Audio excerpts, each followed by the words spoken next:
Hey everyone, this is Jasmine. I have the blog Fitness is My Obsession, but I'm training for my first bikini competition, and I've done a few videos talking about how I was thinking of doing maybe like a cooking tutorial or something along those lines to show you my diet. But I was going through some blogs today and I came across this amazing recipe for a black bean brownie, it's called. They look delicious in the pictures. They look super fudgy, and you would not believe the main ingredients that go into this brownie. Although, I mean, the title Black Bean Brownie could give it away. But I came upon this modification on whatkatiesbaking.com. She has a food blog for really healthy food, and her modification uses red kidney beans. So the surprising ingredients that go into this brownie are red kidney beans and also avocados. So I went ahead and got a little started because I was trying this out a little beforehand. I just wanted to see how this is going to go, and I don't have a food processor, which is really going to speed things along if you do have one. So we start out with preheating the oven to 350 and spraying an 8x8 pan. I'm actually not sure if this one's 8x8. I've got a little small square pan, so you know, it's not going to be a big deal if this isn't 8 inches. I'll just have some thicker brownies, which sounds good to me, you know. So I'm just gonna start out, spray the pan here, covered with olive oil. I have vegetable oil. You can use canola oil. Really, any oil will work. Obviously, olive oil is gonna be best. But the next step would be to process 1 cup of your red kidney beans and half a cup of avocado flesh. So half a cup is approximately half of an avocado. You can see I cut that out, tossed it in my blender, and this took a really long time, but I blended it until we came up with this lovely looking puree. No, it doesn't seem that tasty right now. Not at all, actually. If you want a closer look, it looks kind of disgusting. But I've done some experiments before and found some of these turn out to be quite tasty. So I've got a large bowl. It's actually kind of small, but I don't think I need that big of a bowl. Hopefully this will be large enough. You guys can see if this is gonna work out for me or if it's a fail. But we're going to scoop out my delicious looking avocado puree right into this little bowl. Okay, so for the rest of our ingredients, I have Hershey's unsweetened cocoa powder. If you use this, you know that it doesn't actually taste good because it's unsweetened and it doesn't taste like chocolate. Well, I mean, it does taste like chocolate, but not the kind that you are going to want to just stick in your mouth and eat. So here we have half a cup measured out of cocoa powder. Add that to the puree. This lovely bean and avocado puree mixture. Now I'm getting ready to dive right in. Lick it up with my fingers. No, I'm not that excited about it yet. But also I've got vanilla extract. The original recipe calls for a teaspoon of vanilla extract and half a teaspoon of almond extract, but I could not find the almond extract at my store today, so we're going to go ahead and go wild and put in a teaspoon and a half of vanilla extract, which shouldn't, it shouldn't have too much of an effect on the overall taste of the recipe. So hopefully. So we're going to measure that out. I didn't really prepare. I got some new stuff today and I didn't open it up entirely.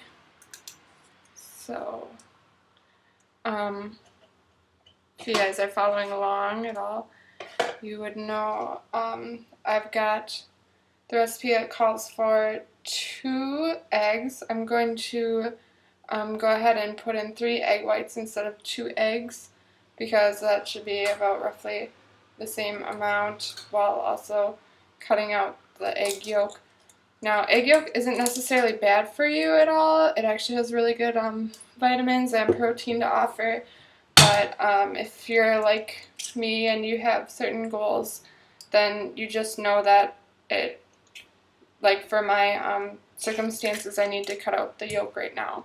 Not because it's bad, just because it has some extra calories and fats, good fats, but still fats that I am trying to cut out in preparation for my competition. So you can go ahead and use 2 whole eggs, like I said.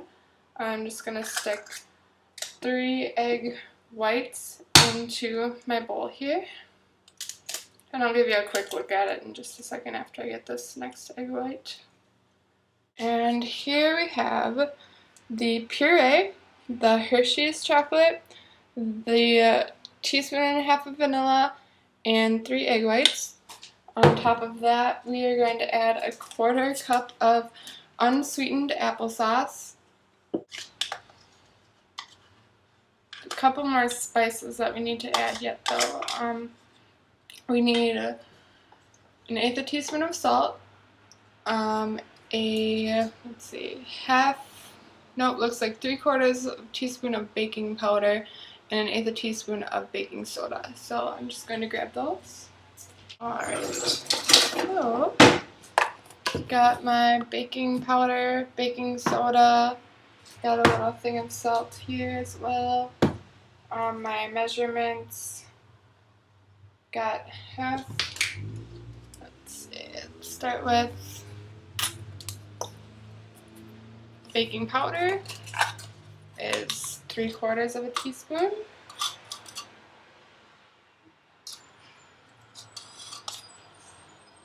There we go. Baking soda is an 1/8 teaspoon, so just a really tiny little bit here. Salt is also an 1/8 teaspoon, so go ahead and dig in here. Sprinkle that around. See if we've got everything. Looks like we've got everything except in Katie's original recipe, she also used a 1/4 cup of chocolate chips. I'm cutting out the chocolate chips. Oh, I did leave out the brown sugar to sweeten up our natural Hershey's chocolate. This is also another area where I'm going to cut back. The recipe called for a full cup of brown sugar. We're just going to put in about a 1/2 cup. 1/2 cup to 3/4 because that's a little drastic to cut out, but we're just trying to make it fit here for my personal needs. You can do whatever you'd like to fill yours. There we go. There we go. And we're just gonna whip it all together. Luckily it did all fit into my bowl. Perfect. I'm gonna stir it up and I'll give you a little look-see in just a second now. Alright. And now it's looking like something that you might want to, go ahead and have a little taste of. But I'm not really sure, I'm definitely questioning it still, how it's not going to taste like avocado and beans, right?